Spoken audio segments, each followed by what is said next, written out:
శ్రియకాంతాయ కళ్యాణ నిధయే నిధయేర్థినాం శ్రీవేంకట నివాసాయ శ్రీనివాసాయ మంగళం. తెలుగు వారికి చాలా ఆత్మీయమైనటువంటి ఉత్సాహజనకమైనటువంటి తొలి పండుగగా భావించబడేటువంటి ఉగాది. కాలచక్ర గమనంలో షష్ఠి సంవత్సరాల పయనంలో ఈరోజు దుర్ముఖినామ సంవత్సరం ప్రారంభమవుతూ ఉన్నది. ఆ రోజుల్లో యుగాది అనేవారు, అదే క్రమంగా ఉచ్చారణలో ఉగాదిగా ఈనాడు ప్రసిద్ధమైంది. ఈ దినాన మరి తిరుమల తిరుపతి దేవస్థానం వారు ఈ శుభ సందర్భాన్ని పురస్కరించుకొని అష్టావధాన కార్యక్రమాన్ని ఏర్పాటు చేయడం ఎంతైనా ముదావహం.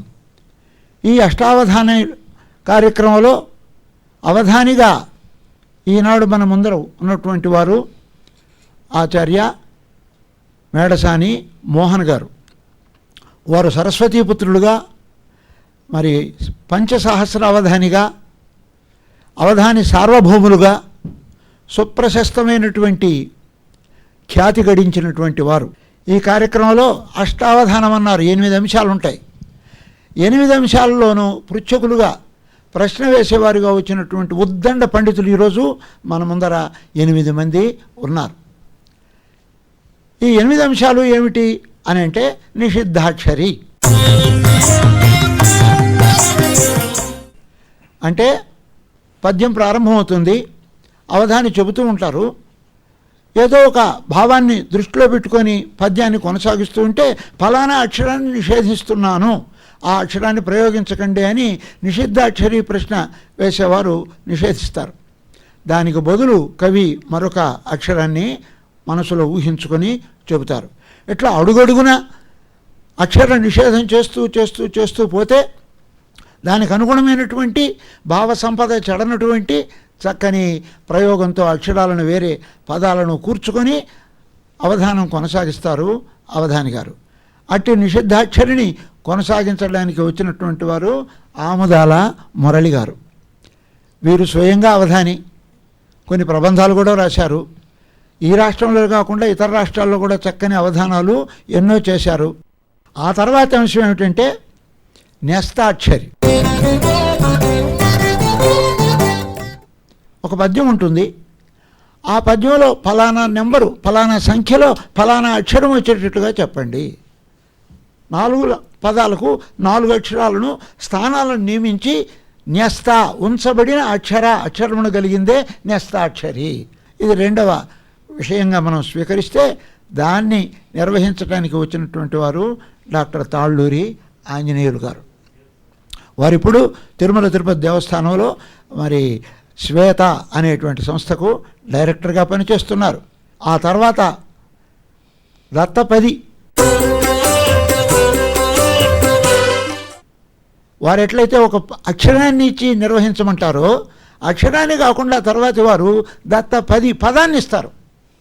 ఫలానా పాదంలో ఫలానా పదం వచ్చేటట్టు, ఫలానా అర్థం వచ్చేటట్టు ఏదో ఒక అర్థపరంగా మీరు పద్యాన్ని నిర్వహించండి అని దత్తపది, దత్తాని పదాని యస్యాంశ, దేని ఎందైతే పదములు దత్తములు అవుతాయో దాన్ని దత్తపది అంటారు. 8 అంశాల్లో అది కూడా ఒక అంశం. ఆ అంశాన్ని గోవిందరాజులు గారు నిర్వహిస్తారు. ఓరియంటల్ రీసెర్చ్ ఇన్స్టిట్యూట్లో సీనియర్ ఆచార్యులుగా పనిచేస్తున్నారు. దేవస్థానంలో అనేకమైనటువంటి పరిశోధనలు కూడా కొనసాగిస్తున్నారు చిట్రా గోవిందరాజులు గారు. ఇక తర్వాతి అంశము సమస్య. ఇది చాలా ఆసక్తిదాయకమైనటువంటి విషయం అవధానంలో. ఏమిటంటే వారు ఆ చివరి పాదంగా ఒక సమస్యను వారే సృష్టించి కవి గారికి ఇస్తారు, అవధాని గారికి ఇస్తారు. ఆ సమస్య అసంబద్ధంగా ఉంటుంది మనం వినడానికి. ఇదేమిటి, ఎక్కడైనా ఉంటుందా ఈ లోకంలో అనిపిస్తుంది మనకి.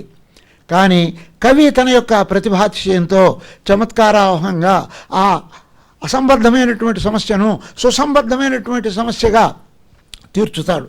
ఇటువంటి సమస్యను ఈరోజు అడగడానికి వచ్చినటువంటి వారు జిఎస్ఆర్ కృష్ణమూర్తి గారు. వారు రాష్ట్రీయ విద్యాపీఠంలో సాహిత్య విభాగంలో ప్రముఖమైన ఆచార్యులుగా ఉండినారు. ఇప్పుడు వేద విశ్వవిద్యాలయంలో రిజిస్ట్రార్గా పనిచేస్తున్నారు. ఆ తరువాత ఇక్కడ విభీషణ ఇప్పుడు కళ్యాణోత్సవ విభాగంలో ఒక ఆఫీసర్గా పనిచేస్తున్నారు. అటువంటి విభీషణ శర్మ గారు ఈరోజు వర్ణన, అసలు వర్ణన లేకపోతే కవిత్వం లేదు. నోదిత కవితలోకే యావజ్జాత వర్ణన, వర్ణన పుట్టడంతో కవిత్వం పుట్టిందట. కాబట్టి వర్ణన అనేటువంటిది చాలా సంతోషదాయకమైనటువంటి కవితాంశము. ఇక తర్వాత ఆ ప్రక్కన ఉన్నటువంటి వారు దామోదర్ నాయుడు గారు, ఆయన యూనివర్సిటీ ప్రొఫెసర్గా రిటైర్ అయినారు. ఇప్పుడు ధర్మ ప్రచార పరిషత్తులో మరి ధార్మిక పరీక్షల విభాగంలో ప్రత్యేక అధికారిగా పనిచేస్తున్నారు. మంచి వక్తగా సుప్రసిద్ధులు. అనేక అవధానాల్లో వారు పాల్గొని ఉన్నారు. వారు సాగించే అంశమే అప్రస్తుత ప్రసంగము. మరి ఎందుకు ఈ అప్రస్తుత ప్రసంగం దీంట్లో పెట్టినారు అంటే కవి గారి యొక్క మానసిక స్థైర్యాన్ని, ఆయన యొక్క ఏకాగ్రతను పరీక్షించడానికి అది ఒక చాలా ప్రముఖమైనటువంటి ఉపకరణము. ఇకపోతే లోకనాథం వారు, లోకనాథం గారు కావ్య పఠనానికి ఇలాంటి అవధానాల్లో ఎన్నుకుంటూ ఉంటాము. మంచి సంగీత కళా ప్రవీణులు. అన్నమాచార్య సారస్వతంలో కృషి చేసి మంచి పాటలు పాడి కచేరీలు నిర్వహించి లోకమంతటా మరి ఆ సత్కారాలు ఎన్నో పొందినటువంటి వారు. ఆ తర్వాత శ్రీరాములు గారు ప్రెసిడెంట్ అవార్డు పొందినటువంటి వారు, సామాన్యులు కాదు. ఆయన ఆశు కవిత్వం. ఎందుకంటే అవధానాల్లో ఆశు కవిత్వం అది ఒక పెద్ద కళ. ఆయన అడిగిన అంశాన్ని అవధాని గారు దాన్ని నిర్వహిస్తారు, ఆశువుగా అప్పటికప్పుడే చెబుతారు. ఇది ఒక అంశంగా ఇప్పుడు నేను చెప్పిన అష్ట అంశాలను అష్ట సంఖ్యాకులైనటువంటి పృచ్ఛకులు క్రమంగా ఒకరు అడుగుతారు, తర్వాత వారు ఇట్లా ఒక్కసారిగా పద్యం అంతా పూర్తి కాదు, ఒక్కొక్క వరుస శ్రేణిలోనూ ఒక్కొక్క పాదం పూర్తవుతూ వస్తుంది. ఇందులో మంచి పాండిత్యాన్ని, భాషా ప్రౌఢిమను చర్చించి నిర్ణయించి బాగా దిగ్గుదేల్చేటువంటి నిషిద్ధాక్షర లాంటి విషయాలు కూడా ఉండడం అనేటువంటిది చాలా సంతోషం.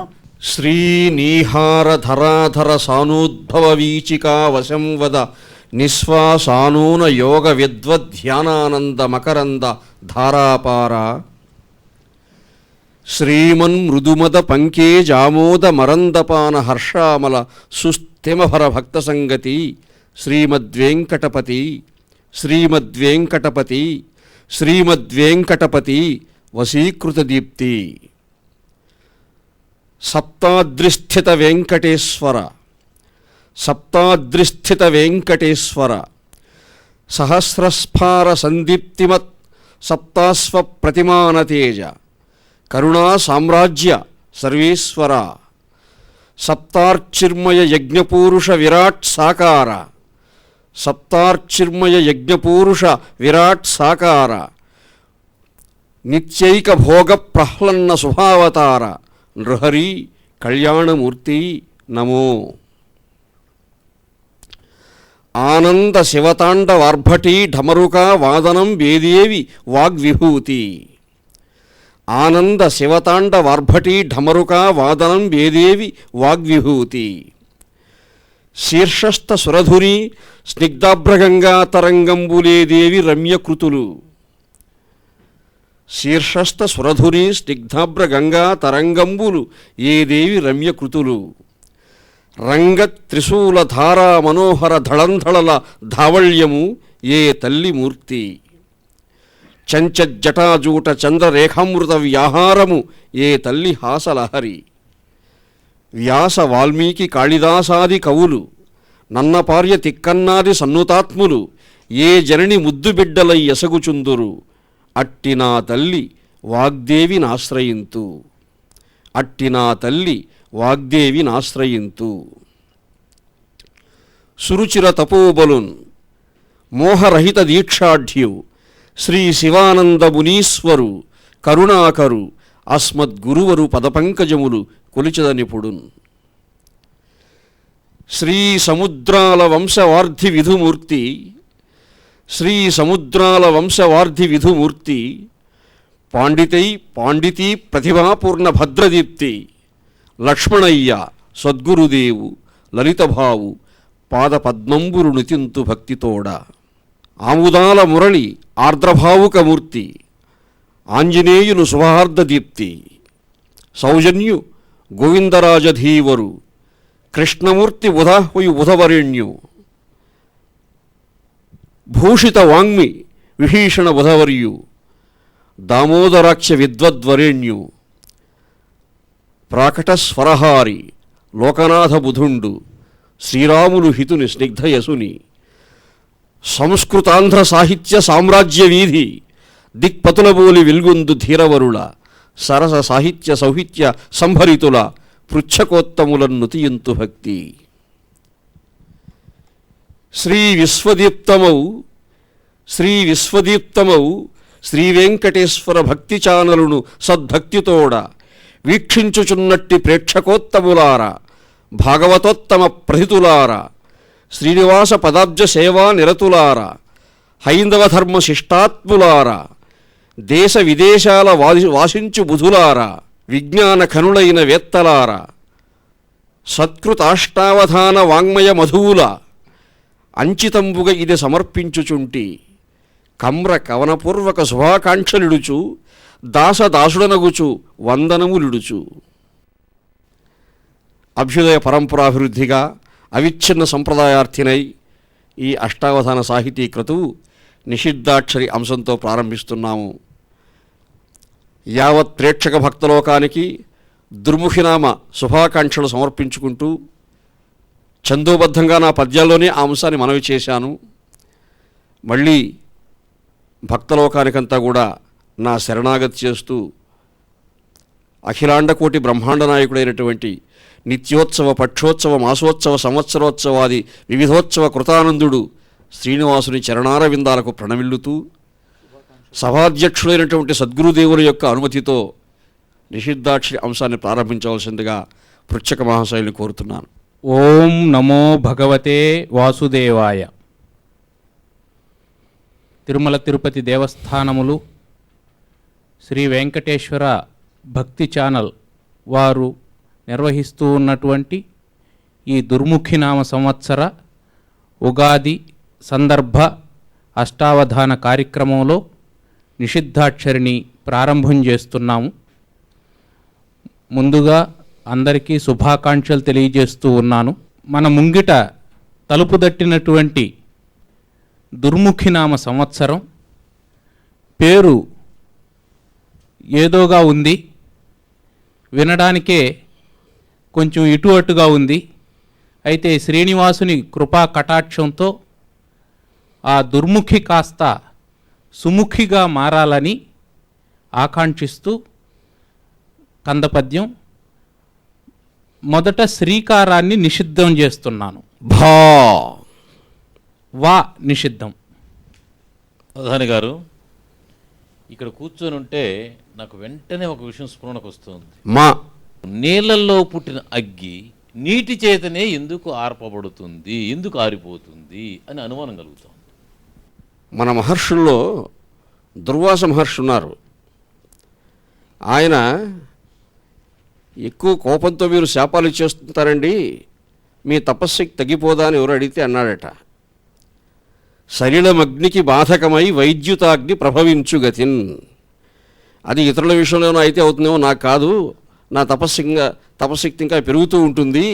ఎలాగా అంటే సలిలము అగ్నికి బాధకమై వైద్యుతాగ్ని ప్రభవించుగతిన్ అని. కాబట్టి ఆ మహర్షి అనుగ్రహం మనకి ఈరోజు కలిగింది అనుకుందాం. సంతోషం. కా నిషిద్ధం.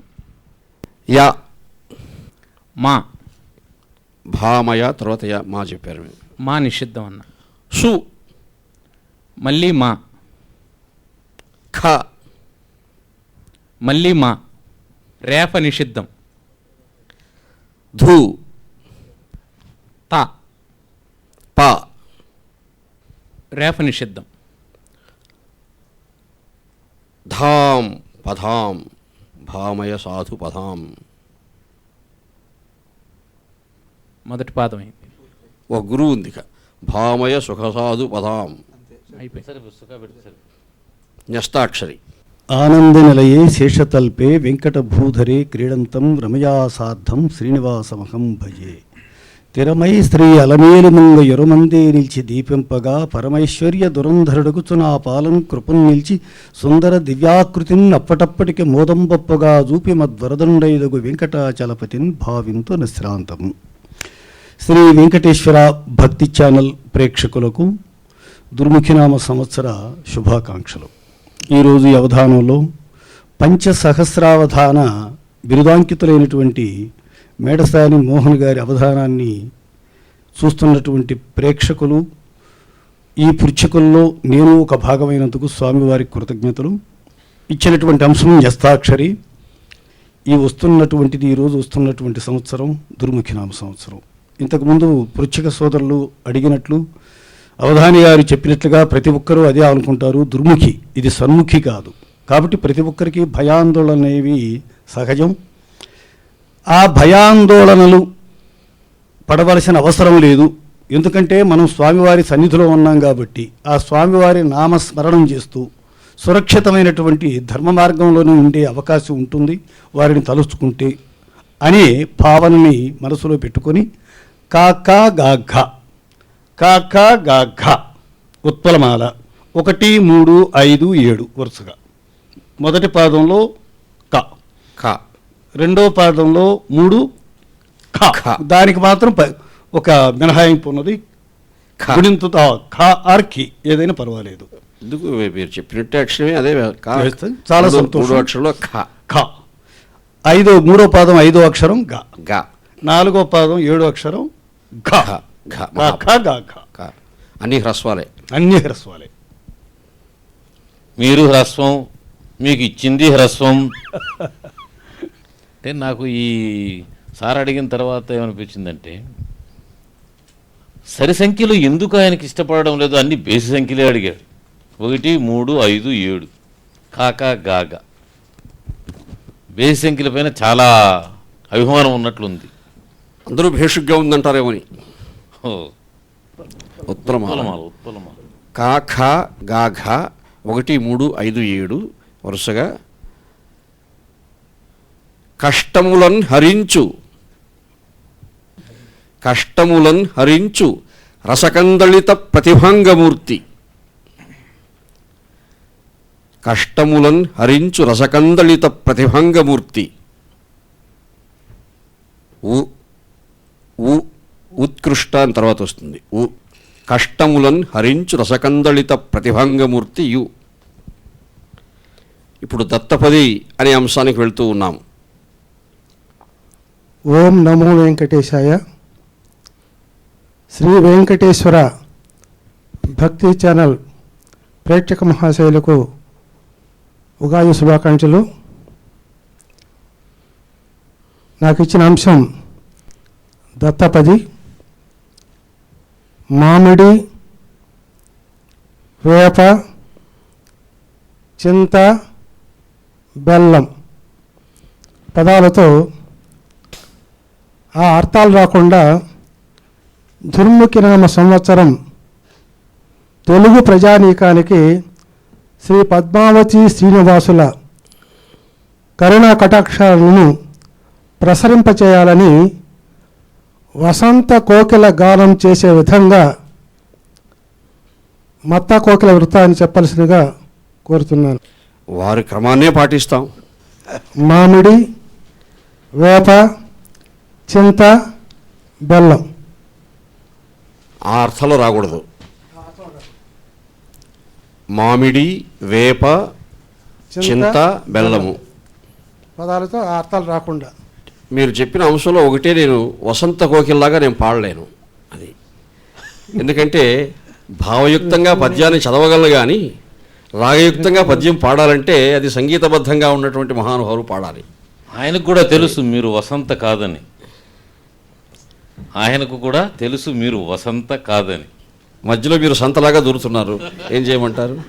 సప్తశైలపతి నమామి, సప్తశైలపతి నమామి, డిసాలు వీడుచు ప్రోవుమా. డిసా అంటే ఆలస్యము, నైఘంటికార్థము. డిసా అంటే ఆలస్యము. నమామి డిసా అన్న చోట మామిడి. ఆయన మత్త కోకిల వృత్తంలో చెప్పమన్నారు. పండితులు, ఆలస్యము లేకుండా కాపాడుము. ఎందుకంటే ఈ దుర్ముఖి నామ సంవత్సరం అంటే వింటూ ఉంటే భయంగా ఉంది కాబట్టి ఏమాత్రం ఆలస్యం చేయకుండా మమ్మల్ని రక్షించు తండ్రి అంటూ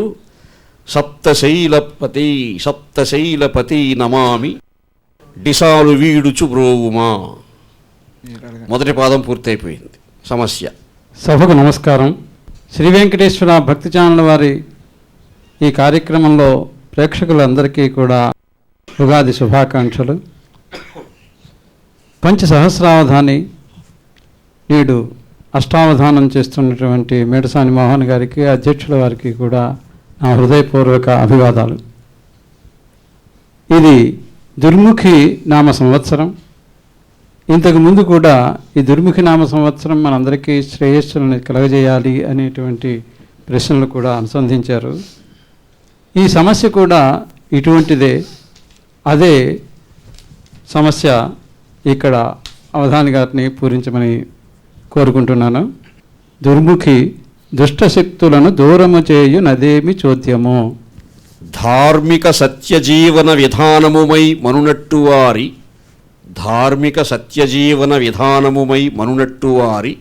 స వర్ణనాంశంలోకి మనం ప్రవేశిస్తూ ఉన్నాం. ఓం నమో వెంకటేశాయ. శ్రీ వెంకటేశ్వర భక్తి ఛానల్ ప్రేక్షకులందరికీ కూడా దుర్ముఖి నామ సంవత్సర ఉగాది శుభాకాంక్షలు. అదేవిధంగా ఈ అవధాన వేదికపై ఉండేటువంటి పండితోత్తములైనటువంటి పృచ్ఛక శ్రేష్ఠులకి, అవధాని గారికి కూడా నూతన సంవత్సర ఉగాది శుభాకాంక్షలు తెలియజేస్తున్నాను. జగత్తునంతా కూడా చైతన్యపరచగలిగినటువంటిది, 100 కొరడాలు చేయలేనటువంటి పని ఒక కవివాక్కు సునాయాసంగా నిర్వర్తిస్తుంది అని అంటారు. కనుక ఈ దుర్ముఖి నామ సంవత్సరం కూడా మీ కవితా భరితమైనటువంటి వాక్కులతో జగత్తుకి అంతా కూడా గొప్ప హరితభరితమైనటువంటి కాలాన్ని తీసుకురావాలని నేను ఆకాంక్షిస్తూ ఉన్నాను. దుర్జనుడు చూచి సుజనుడై దురితమాపు, దుర్మదుడు మౌనిగా మారు మర్మమేమో, చూచి నిన్నెట దుర్ముఖి సుముఖి అగును, అదే శ్రీ మేడసాని మోహనుని ఘనత అని నేను మిమ్మల్ని సంభావిస్తూ, విశ్వమంతా కూడా మీ అమోఘమైనటువంటి వాక్కుతో విశేషించి యువతరానికి దశ దిశ మీరు ఈ అవధానముల ద్వారా చక్కగా నిర్దేశించాలి అని చెప్పి నేను ఆకాంక్షిస్తూ ఉన్నాను. మోహనాయ ఆశుకవయే కవితా మోహనాయ వై సార్వభౌమ అవధానాయ భూయా జయపరంపర అని చెప్పి మిమ్మల్ని ప్రార్థిస్తూ ఉన్నాను. ఒక మామూలుగా నోదిత కవితాలోకే యావజ్జాత నవర్ణన అని గురువుగారు కూడా ఈ వర్ణనకు ఉండేటువంటి ప్రత్యేకతను తెలియజేశారు. మరి ఈ వర్ణన సూర్యుని పరంగా చేయమని నేను కోరుతూ ఉన్నాను. కాలస్వరూపుడుగా ప్రత్యక్షంగా ఆయన ఉంటాడు కాబట్టి.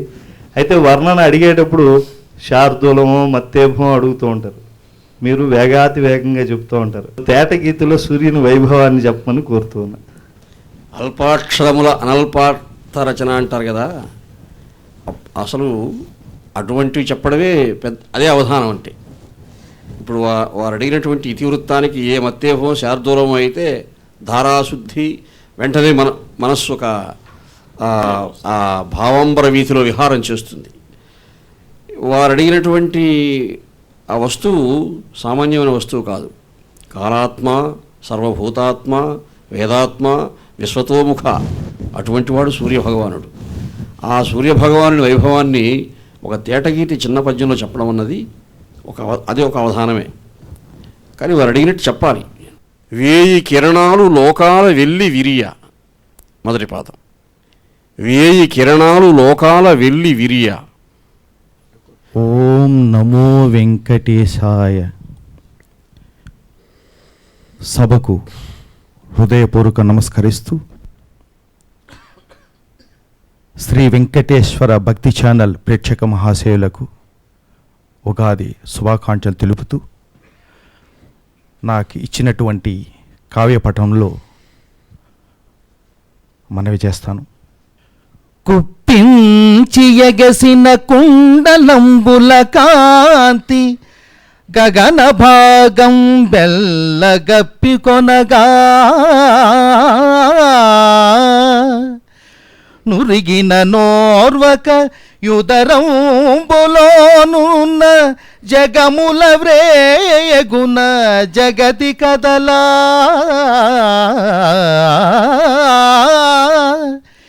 చక్రంబు చేబట్టి చనుదెంచురయమునపైనున్న పచ్చని పటముజార నమ్మితి నాలావు నగుబాటు సేయక మని క్రీడి మరల దిగువా గరికి లంఘించు సింహంబు కరణి మెరసి నేడు భీష్ముని చంపుదు నిన్ను కాదు విడుము అర్జునాయని నాదు విసిక వృష్టి తెరలి తను తెలుచు దేవుండు దిక్కు నాకు ఆ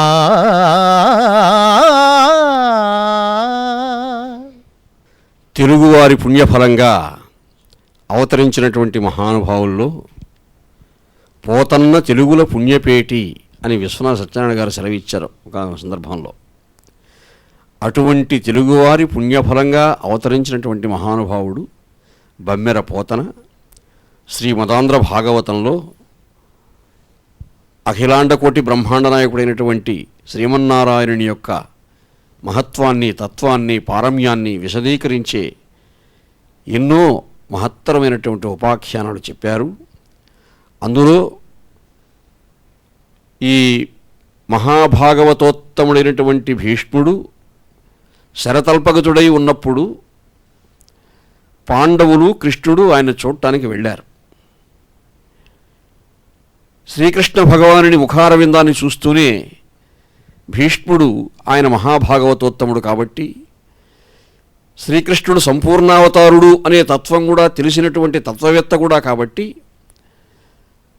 ఆ దేవదేవునితో తన జీవితంలో ఎదురైనటువంటి సంఘటనలను తలుచుకుంటూ ఆ చివర కొన్ని జ్ఞాపకాలు గుర్తు చేసుకున్నారు ఆయన. అది ఒక యోగశక్తి.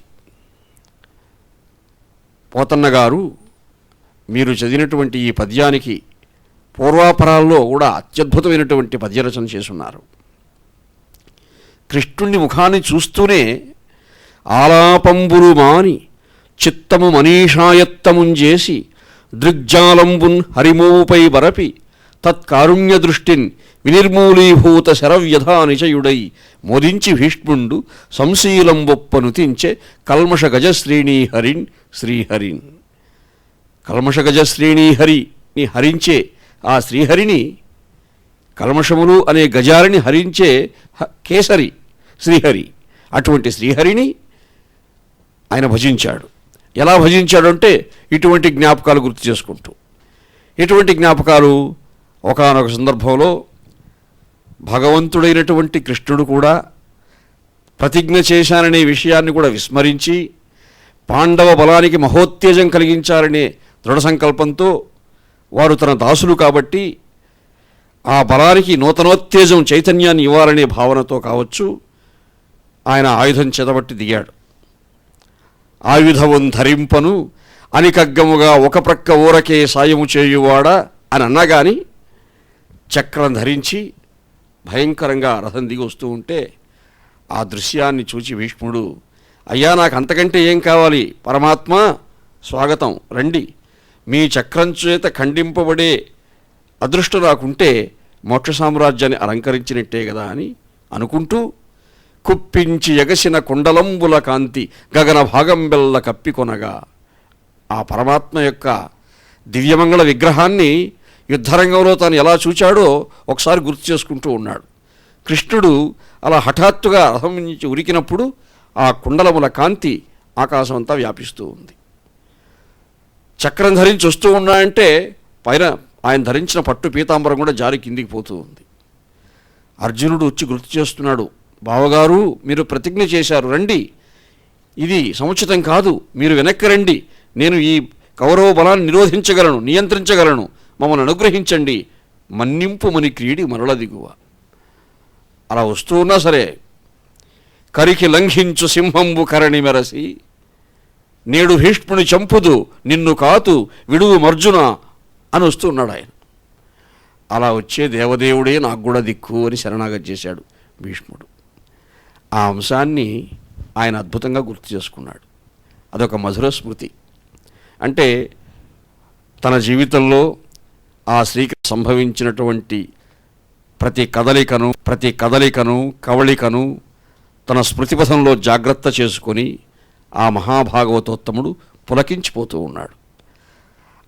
ఆ సందర్భానికి అనుగుణంగా మహాకవి కూడా తన కాంత దర్శనంతో దర్శించినటువంటి ఆ భావాలన్నీ కూడా అక్షరబద్ధం చేసి తెలుగువారికి అందించాడు.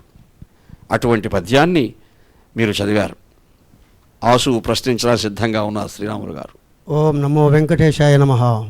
శ్రీ వెంకటేశ్వర భక్తి ఛానల్ ప్రేక్షకులకు దుర్ముఖి నామ సంవత్సర ఉగాది శుభాకాంక్షలు.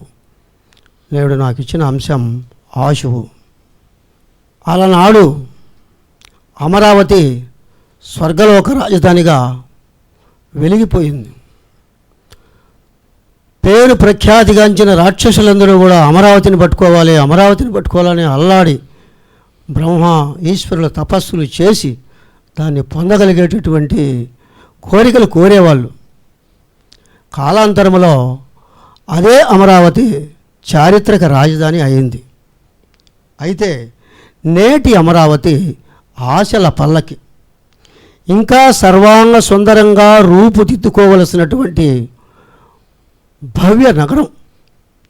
ఈ దుర్ముఖి నామ సంవత్సరంలో అమరావతి అతిశయ శోభ ఎలా ఉండాలో మన అవధాని గారు శార్దూల వృత్తంలో తెలియజేయవలసిందిగా కోరుచున్నాను. పృచ్ఛకులు శార్దూల వృత్తంలో అడుగుతూ ఉన్నారు.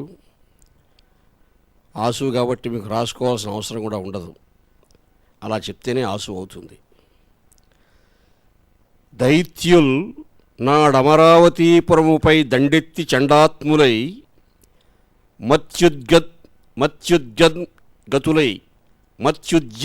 మత్యుద్యద్గతులై రణాంగణములన్ మత్తిల్లి పోరాడ ధీస్తుత్యంబై అమరావతీపురమిదే శోభించు నేడు యుద్ధ సాంగత్య స్వీకృత చంద్రశైత్య శుభ సంకల్ప ప్రభాక్రాంతి అయి ఈనాటి అమరావతీపురానికి ఆ రాక్షస పీడ ఉండదు అని చెప్తున్నాను. ఆ రోజుల్లో ఎప్పుడో రాక్షసులు దండెత్తి ఉండొచ్చు అమరావతీపురం పైన. ఇప్పుడు అలా దండెత్తే అవకాశాలు లేవు. ఎందుకంటే 16 కళల చంద్రుని యొక్క సంకల్ప ప్రభాక్రాంతి ఆ అమరావతీపురంపై ఉంటుంది కాబట్టి తరుగు లేదు. ఆ 16 కళలకు తరుగు లేదు అనే భావంతో మీరు ఇచ్చిన శార్దూల వృత్తాన్ని పూర్తి చేశాను. ఒక ఆవృత్తి పూర్తయింది. ఇప్పుడు అష్టావధాన కార్యక్రమంలో 2వ ఆవృత్తిలోకి ప్రవేశిస్తూ ఉన్నాం. వారు ఈ దుర్ముఖినామ సంవత్సరం అందరికీ సుముఖంగా ఉండాలని ఆకాంక్షతో కందపద్యం చెప్పవలసిందిగా కోరారు పెద్దలు. నేను మొదటి పాదం పూర్తి చేశాను. ధామ్ అనే అక్షరంతో మొదటి పాదం పూర్తయింది. 2వ పాదంలో మొదటి అక్షరాన్ని వారు ఇప్పుడు నిషిద్ధం చేయొచ్చు. ప్రాస వరకు చెప్పండి. పదాంగీ మొదటి అక్షరం గీ. మా తకారం నిషిద్ధం. న్య సకారం నిషిద్ధం. సా వి వేయండి. నిషేధం లేదు. నిషేధం లేదంటే అది ఇంకా కష్టం అవధానికి. అప్పుడు భా విభా పదం తెగిపోయింది కాబట్టి మళ్ళీ మీరే వేయండి. ప్ర భా భకారం. స నా క్త ప్రసక్త. ఖే మహాప్రాణం. లా నిషిద్ధం. ట కా నిషిద్ధం. గు పా నిషిద్ధం. ణా గుణ. లా నిషిద్ధం. ఢియా. రెండో నిషిద్ధాక్షరం 2వ పదం పూర్తయింది. ఉత్కృష్ట ఖగేంద్రవాహనుడు ఉదీర్ణయసుండగు వెంకటేశుడు వెంకటేశుడా. ఉదీర్ణయసుండగు ఉత్కృష్ట 3వ అక్షరం ఖా రావాలి కదా. ఉత్కృష్ట ఖగేంద్రవాహనుడు ఉదీర్ణయసుండగు వెంకటేశుడు ఆకృష్ట సుభోగ భాగ్యముని నీకు తర్వాత 5వ అక్షరం గా రావాలి కదా మళ్ళీ. ఆకృష్ట శుభోగా అంటే 5వ అక్షరం గా వస్తుంది. తర్వాత ఇంకొక ఆవృత్తిలో వస్తుంది మీకు ఆ పాదం. దత్తపదిలో మామిడి అయింది, వేప రావాలి ఇప్పుడు. సప్తశైలపతి నమామి డిసాలు వీడుచు భ్రూమా దీప్త సంపదలీయవే పటుదీక్షమై పరమేశ్వర. దీప్త సంపదలీయవే పటు వేప. ధార్మిక సత్యజీవన విధానముమై మనునట్టు వారి సత్కర్మ విధిజ్ఞతలు నెరపి. అవధాని గారు, ఎర్రగుడ్డ చూసిన ఎద్దులాగా ఉన్నాడు వాడు అంటారు. అంటే ఎర్రగుడ్డ చూపిన ఎద్దులాగా ఉన్నాడు వాడు అంటారు. ఒక నానుడి ఇది తెలుగులో. దీని అర్థం ఏమిటో నాకు ఈ మనకు నానుడు సామెతలు ఇవన్నీ కూడా మన సంస్కృతిలో ఉన్నటువంటి కొన్ని ఆలోచనలు, కొన్ని విధానాలు, సంప్రదాయాలను బట్టి వచ్చినవి. ఎర్రగుడ్డ మరి బాగా పోట్లగిత్త అంటారు. ధూర్త లక్షణం కలిగినటువంటి పశువు ఉంటే ఎర్రగుడ్డ చూపిస్తే అది పొడవడానికి వస్తుంది, వెంటనే చంపేస్తాడు. ఒక చేతిలో కత్తి పట్టుకొని ఉంటాడు. అదొక వేట ధర్మం. కాబట్టి ఆ వృషభం ఏమనుకుంటుంది, ఇప్పుడు వెళ్ళి నేను వీడిని శిక్షించగలను అనే ధైర్యంతో వస్తుంది. కానీ వీడి చేతిలో మనం మరణించబోతూ ఉన్నాము అనే అంశం తెలియదు. అలాగే జీవులు కూడా మన దైనందిన వ్యవహారాలలో ఎన్నో సన్నివేశాల్లో ఆ విధంగా మనం కూడా ఏమారిపోయే అవకాశం ఉంది. కాబట్టి మనకు అటువంటి సత్యాన్ని ప్రబోధించడానికే అటువంటి సామెతలు, నానుళ్ళు ఏర్పడ్డాయి. సత్కర్మ విధిజ్ఞతలు నెరపి ధన్యపదంబులు గూర్చు శ్రీ విభుండర్మిలి అని తర్వాత వస్తుంది. శ్రీ విభుండు ధన్యపదంబులు గూర్చు శ్రీ విభుండర్మిలి అని తర్వాత వస్తుంది. 2వ పాదం అయిపోయింది. వర్ణంలో 2వ పాదం. 1000 వెలుగులు లోకాల వెళ్ళి విరియ 1000 కిరణాలు లోకాల వెళ్ళి విరియ అరుణబింబంబు సంపత్ప్రహర్ష దీప్తి. అరుణబింబంబు సంపత్ప్రహర్ష దీప్తి. అవధాన చక్రవర్తి గారు. కన్యన్ రుక్మిణి చంద్రమండలముకున్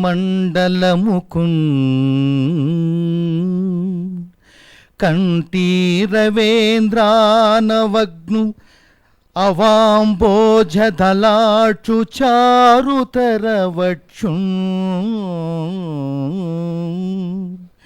మేఘ సంకాశదేహు అఘారాతి గజేంద్ర హస్త నిభబాహు చక్రిపీతాంబరు ఘనభూషాన్వితు కంబు కంటు విజయోత్కంటు జగన్మోహను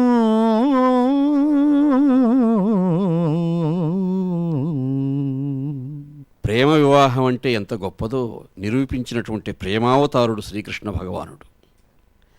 ఆ శ్రీకృష్ణ భగవానుడు శ్రీమన్నారాయణుడే కృష్ణుడే అవతరించగా, శ్రీమన్నారాయణుడు కృష్ణుడిగా వచ్చినప్పుడు లక్ష్మి రావాలి కదా. ఆ లక్ష్మి రుక్మిణి. ఆ తల్లి బాలేందు రేఖతోచిన లారితేగు అప్రదిక్కులాగున ధరణి పారుని గేహము మెరసెను. ఆ తల్లి జన్మించినప్పుడు ఆ అంతఃపురం మెరసిందట సంపదలతో. ఖజానాలన్నీ మెరసాయి. రత్న అంటే భాండాగారం అంతా నిండిపోయింది. అంటే ఆమె లక్ష్మి కాబట్టి నారాయణుడిని వరించింది. ఆ నారాయణుడే కృష్ణుడు. అయితే ఇది లౌకికమైనటువంటి ఈ జగత్తులో ఎన్నో అడ్డంకులు జరుగుతూ ఉంటాయి.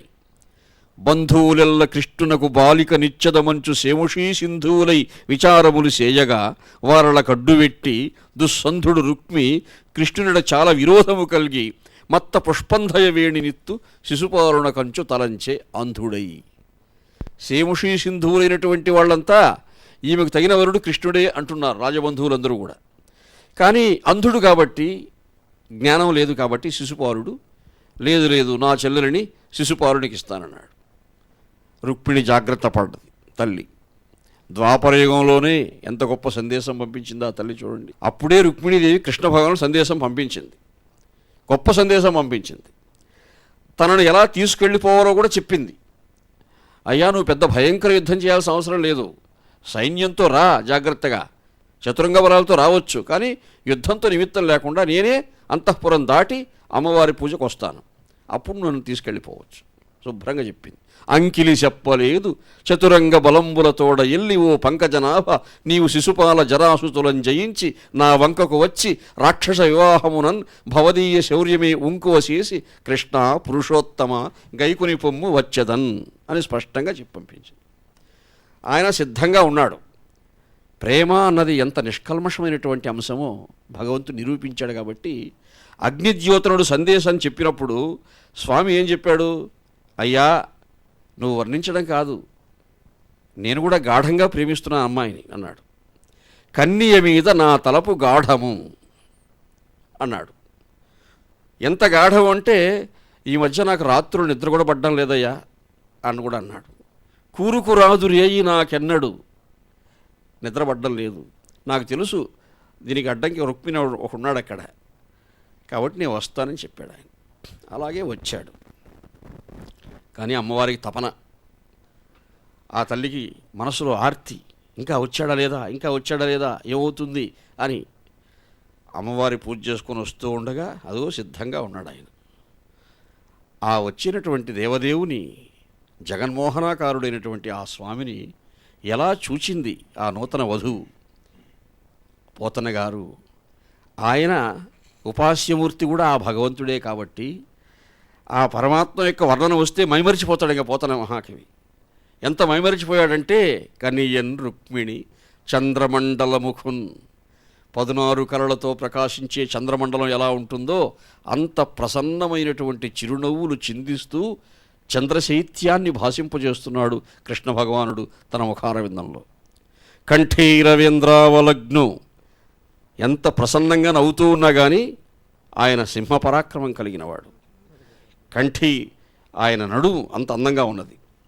నవాంభోజ దళాక్షు, ఆయన కూడా పెద్ద కన్నులు చేసి చూస్తున్నాడు అమ్మవారిని. చారుతర వక్షున్, విశాలమైన వక్షస్థలం కలిగినవాడు. ఆ తల్లి నివాసమే కదా వక్షస్థలం. మేఘ సంకాసదేహు, ఆయన నీలమేఘశ్యాముడు. నగారాతి గజేంద్రహస్తనివ బాహున్, ఆజానుబాహుడు, మోకాళ్ళు అంటుతున్నటువంటి చేతులు కలిగినవాడు. చక్రి పీతాంబరున్ ఘనభూషాన్వితు, అంటే మంచి ఆభరణాలు ధరించును. అప్పుడే పెళ్లి కొడుగ్గా సిద్ధమై వచ్చున్నాడు ఆయన. పెళ్లి కొడుగ్గా ధరించిన భూషణాలు ధరించి వచ్చున్నాడు. విజయోత్కంఠున్, ఇంకా పద్యం అయిపోతూ ఉంది, ఇంక ఏం పదం వేయాలి పోతన్న గారు అక్కడ వర్ణించి వర్ణించి విశేషణాలు చెప్తూ చెప్తూ జగన్మోహను సకల జగత్తులను మోహింపచేయువాడు. ఒక్క రుక్మిణీదేవినే కాదు, ఆ జగన్మోహనుని చూస్తూ ఉన్నారు అమ్మవారు. ఇంకా అక్కడ స్వామి వరించి తీసుకెళ్ళిపోతాడు. ఇక ఎంత అద్భుతమైన పద్యం చదివారండి మీరు. లోకనాథ రెడ్డి గారు ఆ సందర్భంలో మహాకవి పోతన రుక్మిణీ కళ్యాణ ఘట్టంలో ఉన్నటువంటి ఒక అత్యద్భుతమైన పద్యాన్ని ఇప్పుడు హృదయంగా చదివారు. ఆసు అవధాని గారు,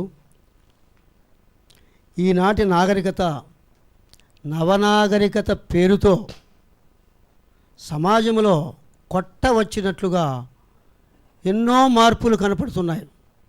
పాత తరానికి కొత్త తరానికి పొంతనే లేకుండా పెద్ద పెద్ద అఘాతాలన్నీ కూడా ఏర్పడుతున్నాయి. ప్రత్యేకించి ఆధ్యాత్మిక విషయాల గురించి యువతరం చాలా తక్కువగా అనుకుంటున్నారు.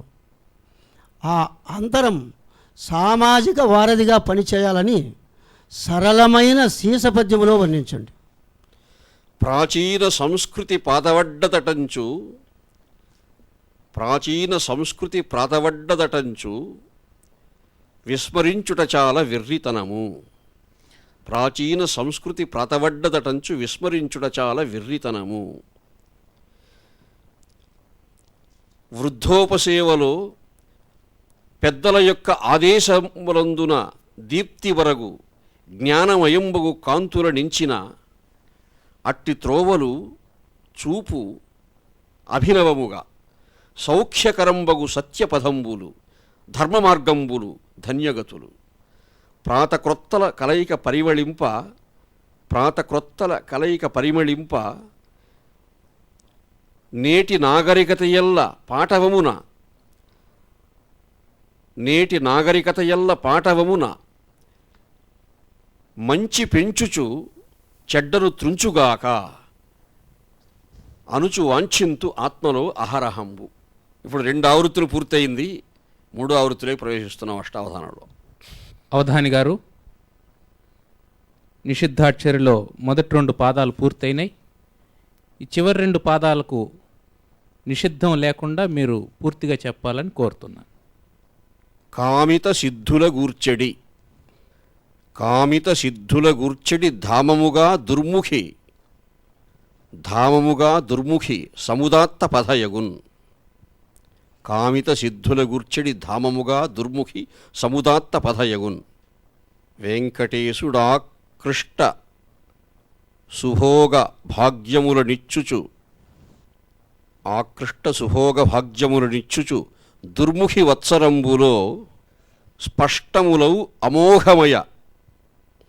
అమోఘ కాకా గాఘ 7వ అక్షరం ఘా కదా. స్పష్టములవు అమోఘమయ సౌఖ్యములిచ్చుత సత్కృపాఢ్యుడై. ఇప్పుడు మీకు చింత బెల్లం రావాలి. గుప్త చింతనలెల్ల మాన్పుము కూర్మి దుర్ముఖి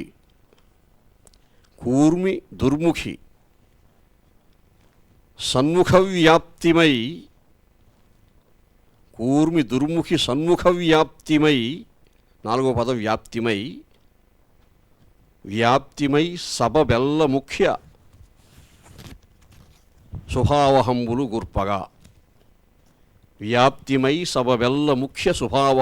గుర్పగా.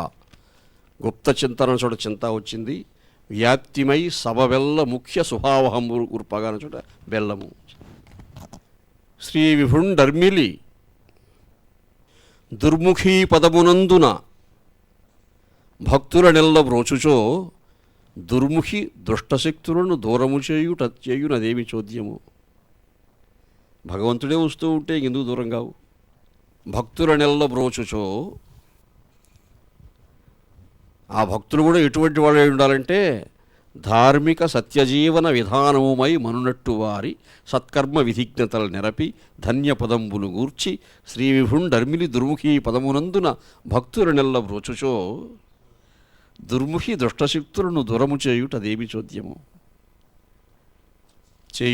చోద్యము. ధవళబింబంబు 3వ పాదం. ధవళబింబంబు శాంతి విధాయకంబు. ధవళబింబంబు శాంతి విధాయకంబు. తెలుపు శాంతికి ప్రశాంతతకు ప్రతీక. అరుణబింబము సంపదలకు ప్రతీక. అన్నీ ఇచ్చేవాడు సూర్యభగవానుడు. తపన మార్తాండమూర్తి ధీ విపుల శక్తి.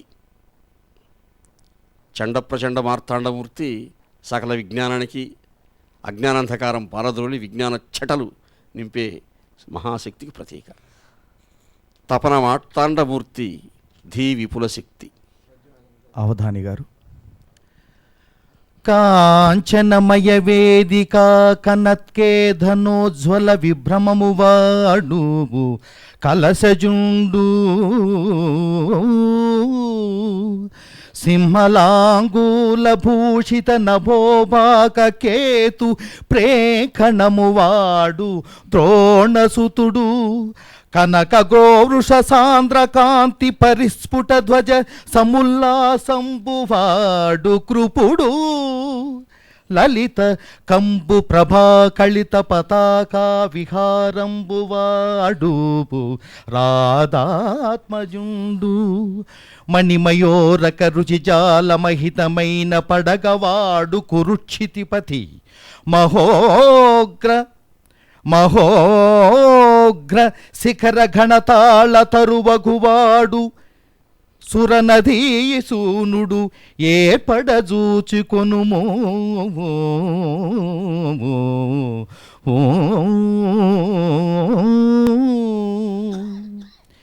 ఏనుంగు నెక్కి పెక్కేనుంగులిరుగడరా ఉరవీధుల గ్రాలగలదే మణిమయం పైన భూషణ జాలముల నొప్పి ఎడ్డోలగంబుననుండగలదే కర్పూర చందన కస్తూరి కాదుల ఇంపు సొంపార భోగింపగలదే అతి మనోహరలగు చతురాంగనలతోడి సంగతి వేట్కలు సలుపగలదే కయ్యమున నోడిపోయిన కౌరవేంద్ర వినుము నా బుద్ధి మరలి ఈతను విడచి సుగతి వడయుము తొల్లింటి చూరగలదే జూదమిచట నాడంగరాదు సుమ్ము ఆ ఆ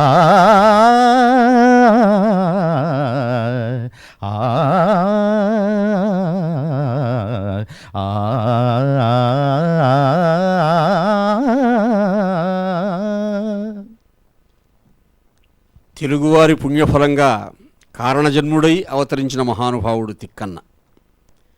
కవి బ్రహ్మ, ఉభయ కవి మిత్రుడు, మహానుభావుడు తిక్కన మహాకవి. హృదయాహ్లాది చతుర్థము ఊర్జిత కథోపేతంబు నానారసాభ్యుదయోల్లాసి విరాట పర్వము అట ఉద్యోగాదులం కూడగా 10 తిరుంగుబాస జనసంప్రార్థ్యంబుమై పెంపునన్ తుదమొట్టన్ రచయించినటువంటి మహానుభావుడు. ఆది సభా పర్వాలు అరణ్య పర్వంలో కొంత భాగాన్ని మహాకవి నన్నయ్య ఆంధ్రీకరిస్తే ఆ అరణ్య పర్వ శేషాన్ని ఎర్రన మహాకవి పూరించాడు. విరాట పర్వం నుంచి స్వర్గారోహణ పర్వాల వరకు కూడా 15 పర్వములు యతియున్ ప్రాసయులేని సంస్కృత కవిత్వారణ్యమందున్న భారత వేదాన 15 పర్వముల కాంధ్రత్వంబు నేర్పించి శాశ్వతుడైపోయిన తిక్కయజ్వకు నివాసంబైన నెల్లూరికిన్ నతులర్పింపుము స్నానమాడుమతి గణ్యంబైన పెన్నానదిన్ అని మహాకవి జాషువా వర్ణించారు. అటువంటి తిక్కన మహాకవి విరాట పర్వంలో ఉత్తర గోగ్రహణ యుద్ధానికి సంసిద్ధుడై వెళుతూ ఉన్నాడు అర్జునుడు. అజ్ఞాతవాసం తీరిపోతూ ఉంది, ఇక నిర్భయంగా యుద్ధానికి వెళ్ళవచ్చు. ఆయనలో ఆ సాహసము చొరవ బాగా కనిపిస్తూ ఉంది. సారథ్యం చేస్తున్నాడు ఉత్తర కుమారుడు. ఉత్తర కుమారుడికి చెప్పాలి, అడిగాడు, అయ్యా ఈ మన శత్రు సైన్యంలో చాలామంది ఉన్నారు, ఎవరెవరు ఏమిటి నాకు ఒకసారి చెప్పండి స్వామిని అడిగాడు. అర్జునుడు ఇప్పుడు పరీక్షలకు వెళుతూ ఉంటారు విద్యార్థులు, ఏ పాఠాలు ఎలా చదవాలో, ఎలా కంఠస్థం చేయాలో, క్లిష్టమైనటువంటి అంశాలు ఏముంటాయో, బాగా గుర్తుపెట్టుకునే అంశాలు ఏముంటాయో ముందే సమీక్షించుకుంటారు విద్యార్థులు. అటువంటి లక్షణం కనిపిస్తుంది అర్జునుడిలో. అక్కడ నేను ఎటువంటి వీరులపై యుద్ధానికి పోతున్నాను, అదిగో కాంచనమయ వేదిక కనత్యతనోజ్వల విభ్రమవాడు కలశజుండు. నాపై యుద్ధానికి వచ్చేవాళ్ళలో నా గురువుగారే ఉన్నారు, ముందు నాకు విద్య నేర్పిన గురువుగారే ఉన్నారు. గురువుగారైనా సరే ధర్మయుద్ధం చేయవలసి వస్తే చేయవలసిందే. ఈయన ద్రోణుడు, ఆయన కర్ణుడు, సింహలాంగూల భూషిత నభోభాగ కేతు ప్రేంఖడము వాడు ద్రోణసుతుడు. అదిగో పక్కనే మా గురుపుత్రుడు అశ్వత్థామ ఉన్నాడు, ఆ పక్కనే కర్ణుడున్నాడు, మరి తాతగారు భీష్ముడున్నాడు. ఎవరి కోసమైతే యుద్ధానికి వచ్చారు వీళ్ళంతా? మణిమయోరగ రుచిజాల మహితమైన పడగవాడు కురుక్షితిపతి. పాము లాంటి వాడు, వాడు పాములాగా బుసగొడుతూ వచ్చాడు వాడు దుర్యోధనుడు అని ఎవరెవరికి ఏ విశేషణం వేయాలో అర్జునుడు జాగ్రత్తగా ఎవరితో ఎలా యుద్ధం చేయాలో ముందే ఆయన వ్యూహంలో ఉంది. ఆ యుద్ధం జరగడం ఒక ఎత్తు, చివరిలో సరాసరి దుర్యోధనుడితోనే తలపడాల్సి వచ్చింది. 2 పద్యాలు చదివారు మీరు. దుర్యోధనుడు ఎదురుగా వచ్చాడు యుద్ధానికి, అర్జునుడు తలపడాలి. అర్జునుడు, అరే నువ్వు గదాయుద్ధం చేయగలవు కానీ నాతో యుద్ధం చేయగలవా? నేను అంతో ఎంతో కష్టపడితే గదాయుద్ధం నీలాగా చేయగలను కానీ నువ్వు నాలాగా బాణాలు వేయలేవే. పైగా నీకు ఇష్టమైన అంశాలు ఏమిటి? ఆయనకు బాగా అధ్యయనం చేస్తున్నాడు దుర్యోధనుడి మనస్తత్వాన్ని అర్జునుడు. ఏనుంగు నెక్కి పెక్కేనుంగులు ఇరుగడరాను పురవీధులకు అలగలది. ఏనుగుపై కూర్చోవడం, చుట్టూ ఏనుగులు పరివారం వస్తూ ఉంటే హస్తినాపుర వీధుల్లో ఊరేగుతాడు చక్రవర్తి. అది నీకు ఇష్టం. మంచి సువాసనాభరితములైనటువంటి సుగంధ ద్రవ్యాలు లేపనం చేసుకొని, చూడు నా దగ్గర ఇన్ని మంచి వాసనలు వస్తూ ఉన్నాయి అని ప్రకటించడం, అలంకారాలు చేసుకోవడం, అది నీ ఇష్టం. మణిమయంభైన భూషణజాలములు దాల్చి, ఇంకా చక్రవర్తి కదా, అలంకారాలు కొద్దిగా ఉంటుంది, ఆపాదమస్తకం బాగా అలంకరించుకొని కొలువు కూటం చేయడం ఒక ఇష్టం. ఇటువంటి పనులు చేసుకోకుండా నువ్వెందుకురా యుద్ధానికి వచ్చినావు? మరి వస్తే వచ్చావు కానీ ఇక్కడ జూదం ఆడడానికి వీలు లేదే. శకుని అడ్డం పెట్టుకొని వచ్చినా కానీ మా అన్నతో మీరు జూదం ఆడి ఉండొచ్చు, నా దగ్గర పనికిరా అవన్నీ అని వీరోచితమైనటువంటి, సాహసోచితమైనటువంటి, క్షాత్రోచితమైనటువంటి ఆ పలుకులతో కవ్వించాడు దుర్యోధనుణ్ణి. అనుకున్నట్టే చేశాడు. ఆ దుర్యోధనుడు కూడా పలాయన మంత్రం పఠించేట్టుగా చేయగలిగినటువంటి మహావీరుడు, విజయుడు. ప్రస్తుత పరిస్థితులు చూస్తుంటే ఈ దుర్ముఖి నామ సంవత్సరం ఎలా ఉంటుందో అని ప్రజలంతా కూడా భయభ్రాంతులు అవుతున్నారు. ఆ పేరు వింటానే కురిసే మబ్బులు టాటా చెప్పి వెళ్ళిపోతూ ఉన్నాయి. మేం మాత్రం ఏం చేయగలమని తెల్ల మబ్బులు అమాయకంగా తెల్లబోతున్నాయి. ముందు వచ్చిన చెవుల కంటే కొమ్ములు వాడి అన్నట్లు వసంతాన్ని వెనక్కి నెడుతున్నట్లుగా ఎండలు మండిపోతున్నాయి. రైతుల ఆశలు అడియాసలు అవుతున్నాయి. సముద్రాలు, జలాశయాలు అడుగంటుతున్నాయి. ఈ పరిస్థితులన్నింటినీ చక్కదిద్దే కలియుగ ప్రత్యక్ష దైవం శ్రీ వెంకటేశ్వరుడు ఈ ప్రపంచానికంతా మేలు కలగాలని మీ ఇష్టం వచ్చిన పద్యములో వర్ణించండి. ఎండల్ మండిన గాని చండతరంపైన వేడి సాగిన గాని మండిత కృపామయుండగు నిండు విరుగు వెంకటపతి నేటిది ఉండెన్. అవన్నీ మాంచడానికి, రక్షించడానికి నిండు విరుగునటువంటి వెంకటపతి మనతో ఉన్నాడు. ఆత్మీయులారా, అవధానంలో చాలా భాగం పూర్తయింది, కానీ ఒక ముఖ్యాతి ముఖ్యమైన ఒక భాగం అవశిష్టమై ఉన్నది. ఇప్పుడు తన యొక్క అవధానాన్ని పూర్తిగా అపజెప్పడమైనటువంటి పటిష్టమైనటువంటి అంశము, మరి ఈ అవధానానికి శిఖరాగ్ర స్థితిని చేకూర్చేటువంటి అంశం, దాన్ని కూడా ఇప్పుడు అవధాని గారు పూర్తి చేస్తారు. ధారణ. అష్టావధాన విన్యాసంలో ధారణ ఇంతవరకు పూరణ జరిగింది. కవితా ధారతో పద్యాలు చెప్పడం, పృచ్ఛకవర్యులు అడిగినటువంటి అంశాలకు అనుగుణంగా ఛందోబద్ధమైనటువంటి పద్యధార ప్రవహించింది. ఇప్పుడు ఒక్కొక్క నిషిద్ధాక్షరి, న్యస్తాక్షరి, దత్తపది, సమస్య, వర్ణన, ఈ 5 ధారణాంశాలు, మిగిలిన ధారణేతర అంశాలు. కాబట్టి ధారణాంశాలని నేను ధారణ చేయడం ప్రారంభిస్తూ ఉన్నాను. నిషిద్ధాక్షరి పద్యాన్ని ధారణ చేస్తూ ఉన్నాను. భామయ సుఖసాధు పదాంగీ మాన్య విభా ప్రసక్త ఖేట గుణాఢ్య కామిత సిద్ధుల గూర్చడి ధామముగా దుర్ముఖి సముదాత్త పథయగున్.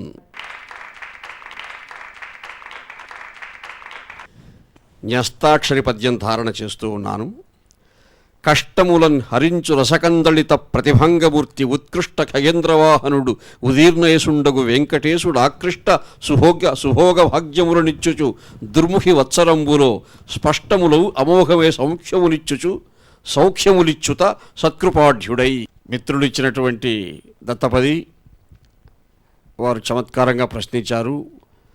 మామిడి, వేప, చింత, బెల్లము ఆ అర్థాల్లో రాకుండా దుర్ముఖినామ సంవత్సరం అందరికీ శుభం ప్రసాదించాలని కోరుతూ, ఆ శుభాన్ని వెంకటేశ్వర స్వామి అనుగ్రహించాలనే భావంతో నేను ఈ పద్యం చెప్పడం జరిగింది. సప్తశైలపతి నమామి డిసాలు వీడుచు బ్రోవుమా దీప్త సంపదలీయవే పటుదీక్షమై పరమేశ్వర గుప్త చింతనలెల్ల మాన్పుము కూర్మి షణ్ముఖి సన్ముఖ వ్యాప్తమై సబబెల్ల ముఖ్య శుభావహంబులు గుర్పగా. సబబు ఎల్ల అన్న చోట బెల్లము, సబబెల్ల ముఖ్య బెల్లం. సమస్యాపూరణ ధారణ చేస్తున్నాను. ధార్మిక సత్యజీవన విధానముమైమనున్నట్టు వారి సత్కర్మ విధిజ్ఞత నెరపి ధన్యపదంబులు గూర్చి శ్రీ విభుండర్మిలి దుర్ముఖి పదమునందున భక్తుల నెల్ల బ్రోచుచో దుర్ముఖి దుష్టశక్తులను దూరము చేయుటదేమి చోద్యము ఎలా అయినా పర్వాలేదు. వర్ణన పద్యం ధారణాంశం కాబట్టి ధారణ చేస్తున్నాను. వేయి కిరణాలు లోకాల వెల్లి విరియ అరుణబింబంబు సంపత్ ప్రహర్ష దీప్తి ధవళబింబంబు శాంతి విధాయకంబు తపన మార్తాండమూర్తిధి విపుల శక్తి. ధారణతో పూర్తవుతుంది. ఇది పతాక సన్నివేశం. ధారణ అనేది అవధానంలో. అవధానాంశం చిట్ట చివరి దశకు చేరుకున్నది. సాహితీపరంగా చాలా నిష్ణాతులైనటువంటి వాళ్ళు చక్కగా ప్రశ్నలు వేశారు.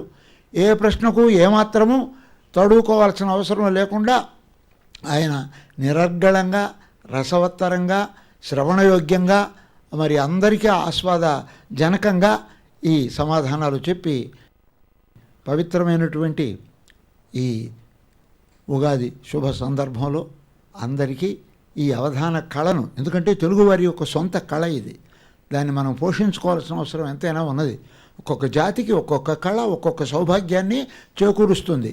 ఆ విధంగా తెలుగు జాతికి సౌభాగ్యాదాయకమైనటువంటి కళ ఏదైనా ఉన్నదంటే మొట్టమొదటి పరిగణింపదగినటువంటి కళ అవధాన కళ.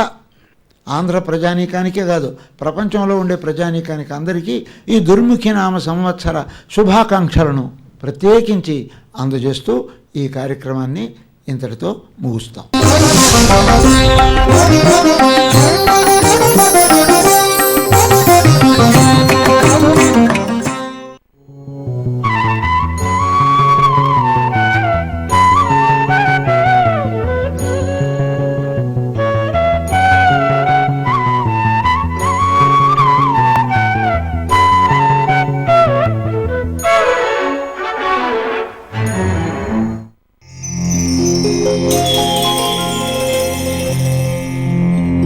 Thank you.